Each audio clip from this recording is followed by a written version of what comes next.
सालिया पंचायत ब्राह्मणी केला कादुआ रास्ता हो जाऊँच कादुआ पानी हो जाऊँच चली पारना लोक गाड़ी घोड़ा जा पारना छुआ स्कूल को जा पारना तेणुक रास्ता हाट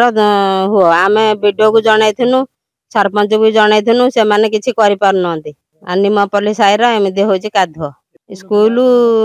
300-400 गंदर होती 200 गंदर कि कौन केते आसुचंदी पदारू लोक आसुचंदी छुआ आसुचंदी पदारू बाहर छुआ आसुचंदी जाई पारनंदी आज हम अतुलचरण साहू ब्राह्मण कर कहूँ निमपल्ली सारू रास्ता सारे बर्तमान गोरु गाई जाई पारना स्त्रीला छुआ पे जाई पारना स्कूल को छुआ भी जाई पारना पढ़ी गाड़ी घोड़ा जाई पारना बर्तमान सब बही देला भाई है रुहंती बिल किमी चलू आम कौन तो रास्ता घाट सुविधा कले कौन कर बाहर पार घर आम निमपल्ली साईर जावासा असुविधा हो छुआ भी स्कूल जाई पारना आपण मैंने कौन चेष्टा कले माने ग्रामवासी एवं छुआ सब उपकृत हे माने 500-600 लोक जावासा माने आमर मेन रोड को रास्ता भी अच्छी जावाई लोक बहुत असुविधा होती जो रास्ता आप देखुं स्कूल ठारू गाँव मुख्य रास्ता यहाँ स्कूल रू गाँव को जाऊँगी यहाँ हूँ खजिरा साही रास्ता हाँ यही रास्ता पर शालिया पंचायतर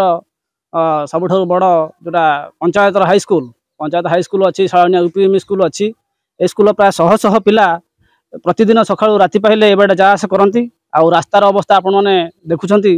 टिके भी वर्षा हेले कादुआ पच पच जा माने चलिकी जा भी संभव हुए ना हाँ पाख कड़े पोखरी अतड़ा धसी पोखरी खाई जाइए बहु पिला भी पड़ी उठी कादुआ हो स्कूल पुणी घर को फेरती बहुबार आपको नहीं विभाग अधिकारी की जनागला कौन कार्यानुष्ठान एपर्यंत होना पाख निकटस्थ पूर्वर थी सरपंच एबेकार सरपंच हाँ पूर्व विधायक मानक जनागला एपर्यंत तार कौन विधिबद्ध कार्यक्रम से ग्रहण करना तेणु जदि यही रास्ता यही वर्षा ऋतु मरामती न हुए स्कूल जावा उपयोगी न हुए ताहले आगामी दिन में जन असंतोष हम एवं पिला माने आंदोलन को ओह्लाइबे यह तो बहुत विपद संकेत कारण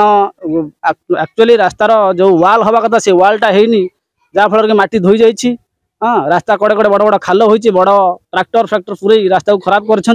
हाँ तेणु ये रास्ता को जो तुरंत मरामती करा न जाए तार वर्षा दिन आसला पिला जावा असंभव हो पड़ो तापर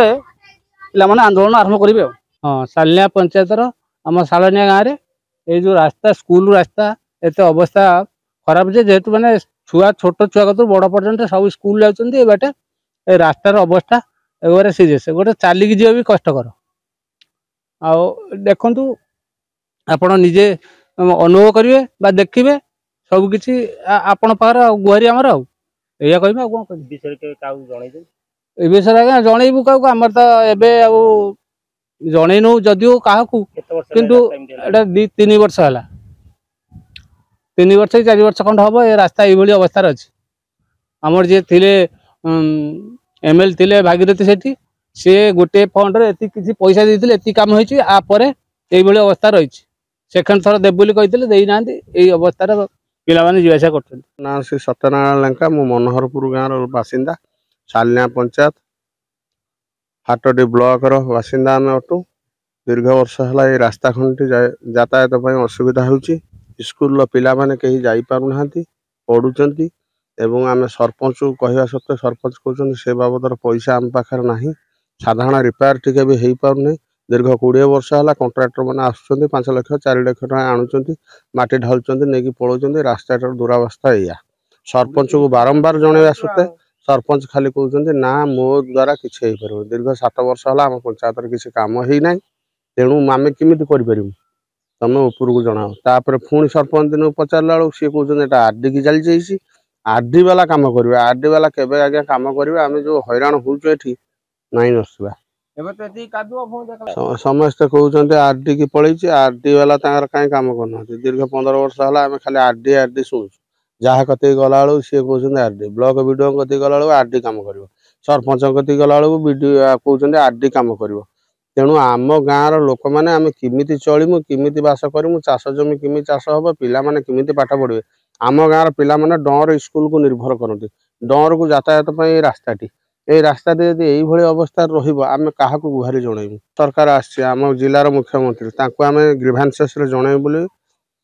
विचार विमर्श करुचु आम ग्रामवासी मैंने बसिकी जदि तुरंत काम न हुए ताने आम ग्रीभांसेस मुख्यमंत्री को जनइबू। आम ये पीपीएल न्यूज माध्यम ओडिशार मुख्यमंत्री केउझर जिलार कलेक्टर सब कलेक्टर बीडीओ को और गोचारार्थे आम विनीत अनुरोध करुचु जे आम रास्ता खंडिक तुरंत